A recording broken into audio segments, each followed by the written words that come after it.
That fresh morning. That fresh morning. Ça se passe sur les 104.5 Urban FM, le petit clin d'œil civique avec Gina ce matin. Gina, rebonjour. Rebonjour Dafresh. Donc comme je le disais ce matin, on parlerait d'histoire. Et pourquoi on parle d'histoire? Parce que il y a quelques semaines, ou il y a quelques semaines déjà, il y a eu une véritable discussion sur les réseaux sociaux, mais aussi entre diverses personnes autour de l'histoire, mais surtout motivées ou inspirées en fait par un reportage de la radio France Internationale, donc RFI, mais c'est un vieux reportage qui date du mois de février, mais qui a du coup été remis sur le tapis et qui a bien sûr entraîné plein de questions. Donc ce reportage, on va l'écouter, il fait à peine 2 minutes. C'est un petit élément en fait d'une émission ou d'une édition d'information de la radio France Internationale, et ensuite on va revenir. Département d'histoire à l'université Omar Bongo, plusieurs étudiants de 3e année sont rassemblés par petits groupes. Invités à citer quelques noms des Gabonais qui ont farouchement combattu la pénétration coloniale, voici leurs réponses. Non, désolé, je connais pas. Franchement, non. Non. Vous pouvez citer un seul nom? Mais je ne connais pas, je vais citer un nom commun. Angela, étudiant en master en sociologie du développement, explique pourquoi ces résistants ne sont pas connus. À l'école, on parle plus des Blancs, même dans le secondaire et également dans les universités, on parle plus des Occidentaux. Les Français, architectes du système éducatif gabonais, sont en partie responsables de l'écrasement d'une partie de l'histoire du pays, mais le professeur Joseph Tonda, enseignant-chercheur, a sa petite idée. Nous avons ce qu'on a appelé les figures du père de la nation. Et donc, il est beaucoup plus préoccupé par l'idée de conforter sa présence, son imprégnation dans l'imaginaire de la nation, que de s'occuper des figures antérieures qui sont celles de la colonisation. Nzambe a grandi au village. Ses parents lui ont raconté l'épopée du résistant Bombe Anyangé, l'un des héros de sa province d'origine, Langounié, dans le sud du pays. Bombe Anyangé, il refusait toute introduction de l'homme blanc dans ces terres pour éviter que ces individus-là puissent arracher leurs biens. Son secret était de ne jamais tourner le dos aux individus étrangers. Il a été trahi par sa femme. Au Gabon, il y a pourtant eu des résistants dans toutes les provinces, comme le témoigne le docteur d'État en sciences des civilisations, Wilson Dombe. Vous avez Mantolé qui a résisté à l'occupation de l'espace fleuve, puisque le fleuve servait justement de moyen de communication. Il a été expatrié à Grand Bassam. Vous avez une autre résistance de Wango donc dans la région de la Surville, qui était liée à une occupation d'espace, une domination que Wango et Nawanji avaient refusé complètement de se soumettre. 60 ans après l'indépendance, un enseignant d'histoire au collège exige une refonte des programmes pour mieux apprendre l'histoire du pays à ses enfants. Yves-Laurent Goma, Libreville, RFI.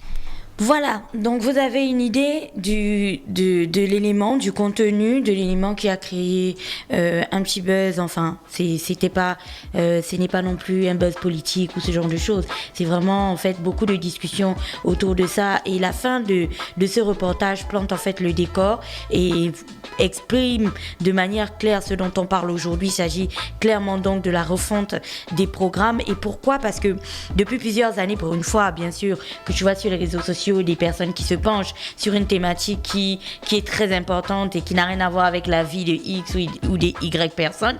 Là, en parlant de l'histoire, on a touché en fait à une problématique qui est bien claire. C'est celle qui concerne la refonte des programmes éducatifs, mais aussi le contenu des programmes éducatifs. Vous vous souvenez, la dernière fois, je vous parlais, lorsqu'on a vu le nouveau gouvernement, de ce pan qui était mis sur l'éducation civique, et ça rentre de plein pied en fait dans la thématique de ce jour. On le sait, on a tous fait de l'histoire à l'école.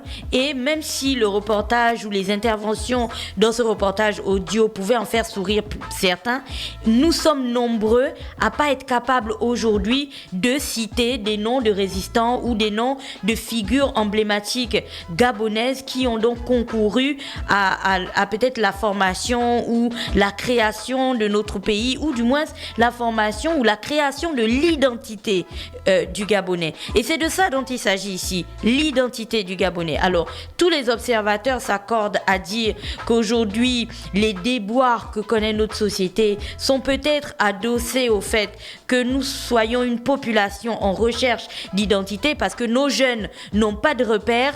S'ils ne se repèrent pas donc à des clips vidéo ou à ce qu'ils trouvent sur Internet, ils vont s'accrocher à ce qu'ils voient dans des pays qui sont frontaliers aux nôtres, ou à des personnes qu'ils voient dans des films ou ainsi de suite, parce que ils n'ont pas en fait de support ou de matériel, ou je sais pas, de support historique, oui c'est de ça, d'histoire, pour s'accrocher ou pour s'identifier en fait à ces personnes.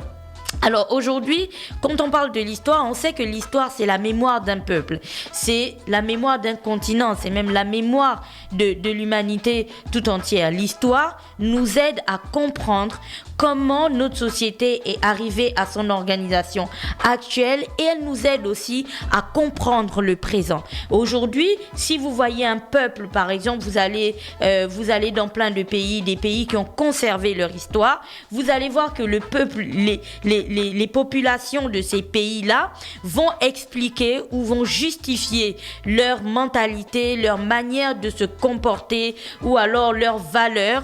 Ils vont les justifier sur la base des personnes qui ont constitué l'histoire de leur pays. Ça peut être des bâtisseurs, ça peut être des combattants, ça peut être, je ne sais pas, enfin, toutes les personnes qui auront participé donc à la construction de leur pays. Ce sont ces personnes-là qui vont façonner la mentalité ou alors la manière de penser du peuple qui va le constituer ensuite. On ne dit pas qu'il s'agit ici de vivre constamment dans l'histoire et de se dire que on a cette nostalgie du temps passé. Non, il s'agit ici d'enseigner l'histoire aux générations présentes afin qu'elles puissent s'identifier et qu'elles puissent comprendre ce qu'ont fait les générations antérieures pour bâtir le pays dans lequel elles vivent aujourd'hui. C'est-à-dire que les jeunes, dans le reportage des RFI par exemple, on parle de Mbombe, on parle de tous ces résistants et surtout de la philosophie de ce résistant qui avait en tête de ne jamais tourner le dos à l'adversaire. Si on pousse le bouchon plus loin, tu vois, on pourrait trouver dans certains de nos combattants, dans certains de ces personnages historiques, des personnes qui n'avaient aucun attrait pour la facilité, par exemple. Des personnes qui avaient un attrait certain pour la combativité et surtout qui avaient des valeurs telles que comment on appelle le fait de ne pas être corruptible et ce genre de choses. Donc, l'intégrité, la loyauté. Voilà, l'intégrité morale et la loyauté envers leur communauté, envers leur peuple, envers leur tradition et ainsi de suite, qui ont constitué donc des valeurs essentielles et qui ont bâti leur identité de combattant, et des personnes qui parfois sont allées jusqu'à perdre la vie pour défendre ce qui à leur sens était important. Chose qui, si vous mettez ça en comparaison avec notre société aujourd'hui, c'est véritablement des choses qui sont en solde. Ne cherchez pas l'intégrité ou l'honnêteté ou je sais pas, la combativité dans Libreville ou dans notre pays, parce que vous n'allez pas trouver ça au coin de la rue. Franchement, c'est des valeurs qui tendent à disparaître parce que bien sûr, la plupart des gens ont un attrait particulier pour la facilité, quand bien sûr, elles font preuve d'un manque de loyauté sans pareil, et la fourberie est devenue une sorte de valeur qui est promue. Je vous entends d'ici, oui, mais tu te bases sur quoi pour dire ça, Gina?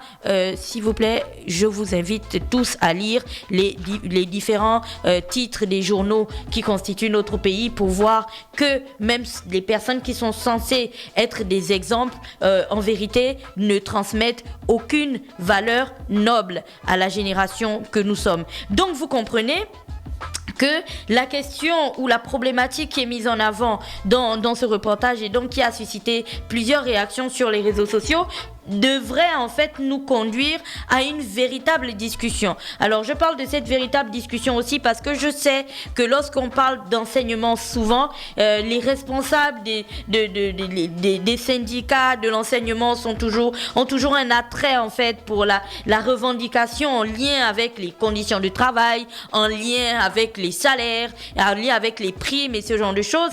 Et il serait peut-être important de regarder toutes ces années et de se dire que peut-être que le Gabon aurait besoin que l'on se penche un petit peu sur la refonte de ces programmes, sur la refonte du contenu des programmes qui sont présentés, qui sont enseignés à ces enfants, de sorte à peut-être commencer à travailler très jeune la mentalité, le cerveau de tous ces petits Gabonais là, de sorte que quand ils grandissent, ils aient véritablement quelque chose à quoi s'accrocher, quelque chose à quoi autour duquel ils bâtiront leur identité. Là, on parle de l'histoire, mais c'est quelque chose qui conviendrait qui se collerait parfaitement aussi à la littérature, par exemple, qui conviendrait particulièrement aussi à la géographie. Parfois, lorsqu'on fait des émissions ici, Dafresh rigole souvent en disant pourquoi on a pris le Japon.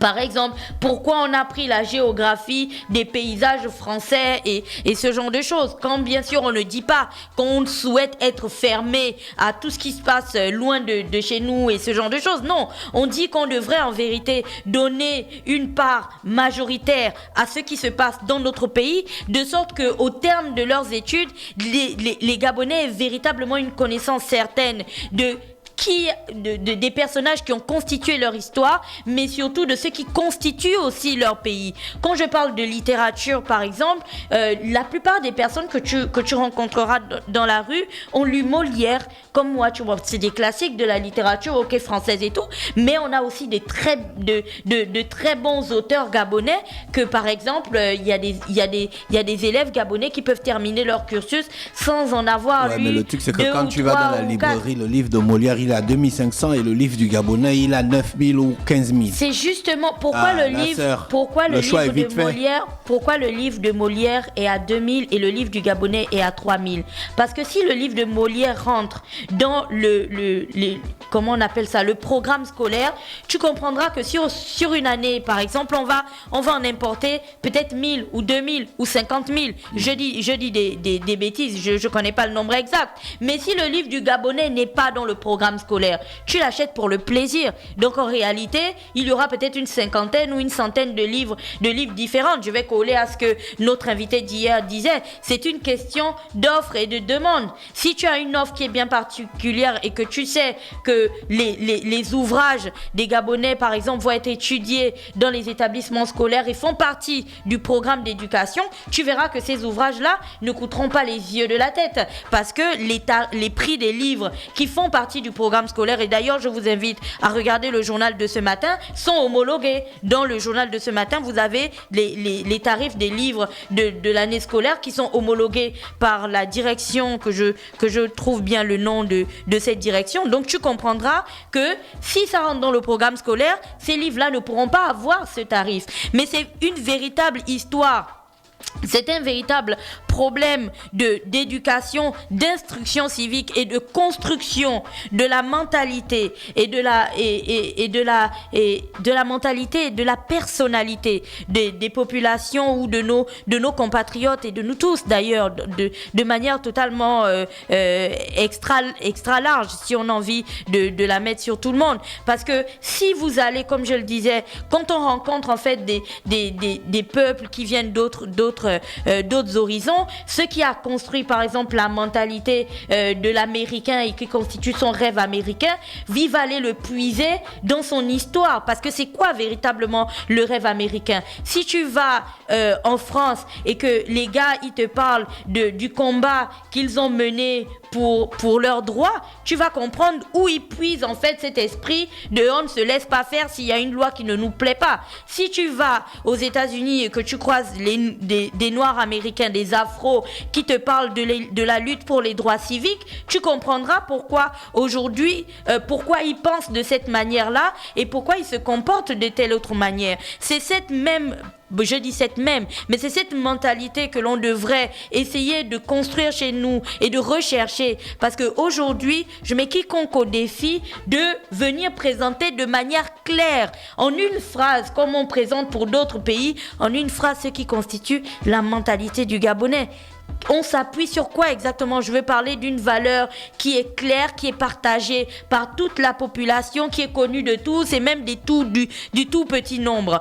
C'est quelque chose qui partirait et qui ferait en sorte que lorsqu'on chante par exemple l'hymne national, tu aies les larmes aux yeux, que tu vives quelque chose, parce que tu comprennes en fait d'où viennent chacun des mots qui constituent l'hymne de notre pays, d'où vient chacune des couleurs qu'il y a sur notre drapeau, pourquoi on est constitué de cette manière, pourquoi c'est fait comme ça.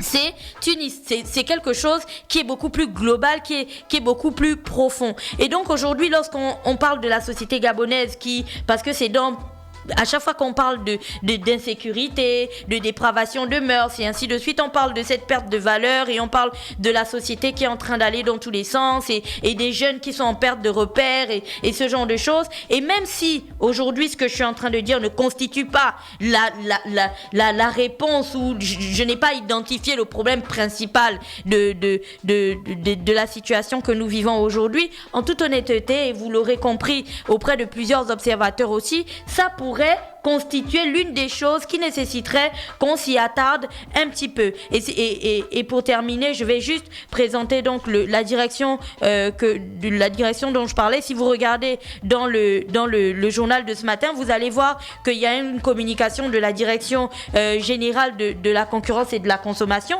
qui liste les prix des ouvrages homologués en République gabonaise, les ouvrages scolaires donc pour l'année 2020, et tu vas voir que les tarifs tournent autour de 2000, de 2500 et de 4000. Donc en réalité, si et seulement si on prenait cette question-là à bras le corps, la question donc du travail de la mentalité, du travail des cerveaux, des petits gens, des petits bouts dès l'école, avec bien sûr l'enseignement de leur histoire, on comprendrait peut-être un petit peu, on arriverait peut-être d'ici quelques années à construire quelque chose d'assez intéressant, parce que au département d'histoire, en 3e année d'université, on parle bien du département d'histoire, 3e année d'université à l'université Omar Bongo, pas capable de citer certains résistants gabonais ou certains personnages qui ont constitué l'histoire de la résistance gabonaise, on est d'accord qu'on a tous un problème qui nécessiterait qu'on le regarde bien droit dans les yeux.